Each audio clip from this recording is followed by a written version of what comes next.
It's the Phoenix, Arizona weather discussion. This is for Sunday, the 2nd of November. I'm Michael Groff. It's the same old story here across the Southwest. Dry conditions, temperatures remaining above seasonal averages today, tomorrow, actually through much of this upcoming week. But way out there, just beyond the end of this forecast period, signs are pointing toward a pattern change coming toward the Southwest, leading toward cooler and unsettled conditions. It will finally feel like fall around here. At least, maybe we're starting to see more model consistency on this idea. We'll talk about that, plus so much more as we dive on in. But first, we did wrap up the month of October. We've got those climate stats for you. And hey, October 2025, by comparison to the previous year, not quite as bad. Still warmer than average. But overall, it was the 22nd warmest October on record based on average temperature. The low temperature, the 11th warmest. The average high temperature was the 43rd warmest. And with 3.26 inches of rain in the bucket officially at Sky Harbor, that made it the third wettest October on record. And that's, of course, mainly due to those tropical cyclones, Priscilla and Raymond, which gave us plenty of moisture kind of in the early and middle part of the month. So what does November hold? Well, we'll talk about that in a moment. But the first day of November, well, it wasn't too bad, albeit a bit on the warm side as we look at the almanac from yesterday. 88 degrees the afternoon high after a morning low of 62. 83 and 59 are the averages for this time of year now. As we take a look outside right now, just here in the noon hour, as we screw up the graphics there, why not? 81 degrees at Sky Harbor, dew points at 37, relative humidity 21%. Hey, we don't edit things out like that. Of course not. Why would we? Wind from the southeast at 6. Barometer is steady. All right, satellite picture out here across the west. Severe clear here across Arizona at the moment. Now, we will see a weak wave approaching us from the west later tonight and tomorrow, and that's going to lead to an increase in some clouds around here, but it is not going to have any other meaningful implication on our weather. I suppose it could knock temperatures down a degree or 3, but other than that, that system will pass with very little fanfare. High pressure will remain the dominant feature through the week ahead, and the main storm track will stay to the north of Arizona. The watch warning map, wind and lots of it for parts of the northern tier of the United States, particularly over Montana, where high wind warnings are in effect up around East Glacier Park there. Cut Bank, Montana. We could see wind gusts in excess of 65 miles per hour today. We've got wind advisories across parts of North Dakota, Minnesota, the northern plain states. Pretty windy there. Not quite as windy as over parts of Montana, but still windy nonetheless. Around here, of course, things are quiet. Convective outlook, speaking of quiet, no organized severe weather anticipated across the nation today. The tropics also quiet in the Atlantic Basin after Melissa has gone. We don't see any signs of any tropical cyclone development for a while. Doesn't mean the hurricane season is done just yet. We do have to get to the end of November, but things do look rather quiet at present. In the East Pacific, we've got a wave out here that does have a low chance to develop over the next few days, but that's not going to have any implication on our weather. It shouldn't affect anyone. This will be a fish storm. May not even develop at all, so nothing to get too worried about there.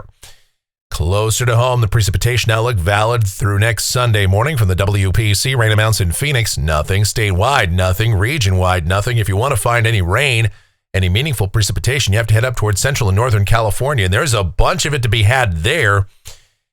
And that's starting to point toward the signs of the pattern changing way out, again, just beyond this forecast period. And we're going to talk about that right now as we get to the models, have a look at things. This is the GFS, the 12Z run. This is valid at 5 o'clock this afternoon. The upper look at 500 millibars, about 18,000 feet up. And we've got a continued area of low pressure for the East Coast. That has just been hanging around. That is, it's stuck like Chuck over there.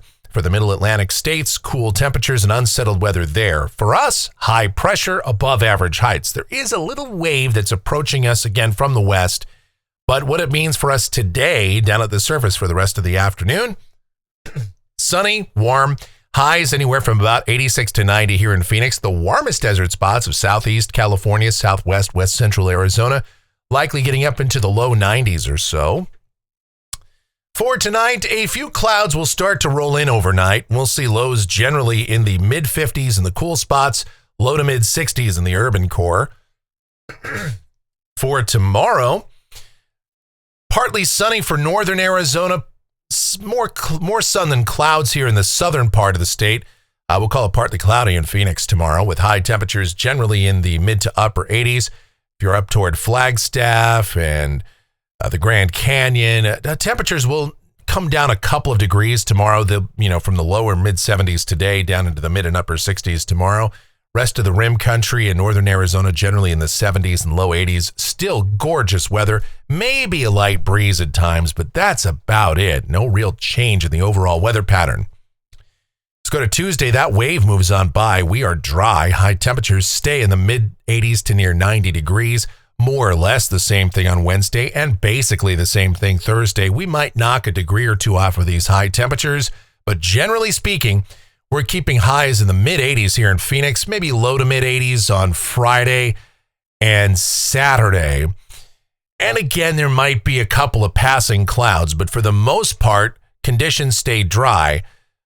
But the weather pattern is starting to transition as we go out here into the extended period. This is a week from today, Sunday, the 9th of November, a very high amplitude pattern shown across North America with a deep trough in the east and a big ridge out here in the west. And if that's right, temperatures are still above average. But let's keep rolling this along here. This is Monday the 10th. And note the upper low that's well off to the west of us. And that's part of the change that we're talking about here in this pattern. Out 10 days we go. This is Tuesday, the 11th. And that low is still out there west of us. High pressure is still in control at that time. And another trough is heading toward the Pacific Northwest coast. But what's going to eventually happen is the weaker low to the west and the broader trough to the north and west of us going to start to really flatten out that ridge. Let's take a jaunt way out into fantasy land if we can. We did this yesterday. We'll do it again today. This is out to Friday, the 14th of November. And if that's right, look at that. The GFS brings a rather sharp trough here into the west and digs that well down into the southwest. And if this is right, we'd see an increase in precipitation. Temperatures would be headed down, maybe some mountain snow. Desert rain returns here. Now, again, in a setup like that, it probably wouldn't be necessarily a robust, heavy precipitation event, but it would certainly be a big change in our weather. Temperatures would head down to at or probably below average levels if that works out with breezy to windy conditions. Now, of course, I am not nearly insane enough to suggest to you that this is going to happen. But why do we show this to you? Because it's a trend. We've talked about this for some time now. The models have been pretty consistently showing this. How consistent? Well, let me show you this. This is the European at the same time, Friday, the 14th of November. And I mean, that's almost identical to the GFS. Let's back this up here. This is the GFS at that time. This is the European at that time. Very, very similar. You very rarely see that kind of consistency out at, 13 days or so. So that's 14 days. That's pretty crazy. Nevertheless, it's still Fantasyland, and a lot is likely to change between now and then. We don't look for specifics here, okay? We're not talking about specifics. We're just talking about the overall trend of a pattern change taking place out here across the West, out there by about the end of, not this week, but next week. And again, that's a beat we can all dance to around here because it's been so warm for so long. Looking at rainfall for Phoenix, this goes out through the 16th of November off the GFS ensemble, and we're starting to see a few more members indicating precipitation. Again, way out beyond 10 days. But the ensemble mean is creeping back up toward 1/4 of an inch. Same deal for the European ensemble. Got more members coming in with some precipitation. The European AI ensemble, well, okay, first of all, the control member here is out of control. It's way up over 1.5 inches. The ensemble mean is up at about 0.5 inch, but we've got a number of members that are starting to show up with more precipitation out here. Does that mean we're going to get rain out by the end of next week? No, it does not, but this is a sign that the pattern is changing, and we're going to keep an eye on this. Of course, that's what we do here on these videos. We watch those model trends, and we're just reporting on what's going on. I don't know what happened to our temperatures off the national blend of models. I don't know. It's a graphic that just sort of disappeared. This is the CPC outlook for the period, the 8 to 14 day period. And again, temperatures slated to remain above average. However, I will note the CPC has been eroding this, the red areas, the red and the orange here out across the west, the above average areas slowly but surely. And the other big change they've been making in these last couple of outlooks is now Arizona is more in the near normal or near average precipitation category here out in the 8 to 14 day period. And I suspect if these model trends continue, they'll probably put us in the category for above average probability of precipitation. So we're going to watch that trend carefully. All right. Well, I will say I don't know what happened to our graphic there. The temperatures off the national blend of models. I can tell you that I did put it in the system. I'm pretty sure I did. Maybe I didn't. And you know what? If I didn't, that's on me. It is there, I thought, but I guess not, because there's the satellite. Oh, well, that's it for the Phoenix, Arizona weather discussion for today. My next video is back. Here's the thing. I don't edit these videos usually. Why? Because I like to just roll with it. It's sort of like live to tape, kind of. It's definitely not because I'm too lazy to sit down and just open up the video editing software and edit stuff in and change stuff in post and make myself look even better.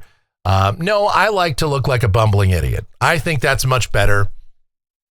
I like to keep it real with the audience. I think that's what it really is. Here, we've got it now. We've got the national blend, or we've got the national blend of models temperatures. There you go. Because we're a full service video here, darn it. Anyway, there's the temperatures. And again, the trend is down by the middle part of the month. There you go. You're like, Mike, you really stalled out just to show us that? You stalled out to show us above average temperatures? What's wrong with you? I'm telling you, that pattern change is coming way out toward the end of next week, though. Hopefully. All right, that is it for the Phoenix, Arizona weather discussion for today. My next video back here tomorrow morning. Should you happen to enjoy these videos, and of course you do, be sure to subscribe, like, share, click that notification bell, leave those comments, questions, and suggestions. And if you're really enjoying what we do here and you want to support the channel, the live and real channel that it is, well then, what happened to my background? It's that kind of a day. It is that kind of a day. Well, anyway, be sure to subscribe, like, share, click that notification bell, leave those comments, questions, and suggestions. If you're really enjoying what we do here, you want to support the channel, click that thanks icon below the video here on YouTube, make a contribution to us that way, or via PayPal, groffshow@gmail.com is that PayPal address. It's GROFF show@gmail.com, just like Gary Johnson did. I really do appreciate that. He donates to us every single month. We really do appreciate that. Every little bit helps us out here. And of course, Venmo. Our Venmo is also linked up down in the description. All right. The executive producer of the Phoenix, Arizona weather discussion, who probably does not want her name attached to this particular video, but you know, you take the good, you take the bad, you leave the rest, and then you have the facts of life or something. Anyway, it's my OAO, the sweetest of all time, the Asian sensation and proprietor of sweetchildaz.com.org and the Facebook page of the same name, Sweet Child Arizona, talking about my Michelle. Check her out, blogs, videos, everything Michelle related, Kylie related, Adriana related. It's all linked up down in the description below, so check that out, as is our streaming station. It's available 24/7, 365. It's called KMGX. We play a ton of music, have a lot of fun over there. Want you to check out Dan over at the Courtroom Files YouTube channel, The Courtroom Files on YouTube, courtroomfiles.com for all your Courtroom Files merch and stuff. But I really want you to check out the channel because I am still filling in over there for Dan for the next week. Dan is, his daughter is getting married. Congratulations to her. He is taking a well-deserved vacation. That guy is like basically the hardest working man in YouTube. The stats say that he is at least among the hardest workers. So there you go. So I'll be filling in for him, and I will do my best to look. I can screw around and mess up my own channel, but I do my best to make sure that I take very good care of his channel. So if you want to join me over there, 10 a.m. East, 7 a.m. Pacific, Monday through Friday for the Courtroom Files Live. I'm over there. It's a good 3-hour show or so. So stop by, say hello. Also sidebar on Thursday night at 8 p.m. East, 5 p.m. Pacific. Now with the time change here in Arizona, everything, as I'm sure you're probably aware if you watch anything national, now is an hour later. Because the rest of the lemmings in this country believe that changing the clock really means something. But here in Arizona, look, just between you and me, we're the smart ones in this country, right? We don't, and Hawaii, we don't change the clocks. We know it's silly. And that's what makes Arizona such a great place to live. All right. I mean, we have 5 months of hellish heat and nobody here knows how to drive. But we don't change our clocks. So that's good. All right. Anyway, thank you so much for watching, all of your continued support. It is amazing. It is so greatly appreciated. Please, I want you to be safe, stay cool, stay hydrated out there, and have yourselves a delightful rest of your Sunday.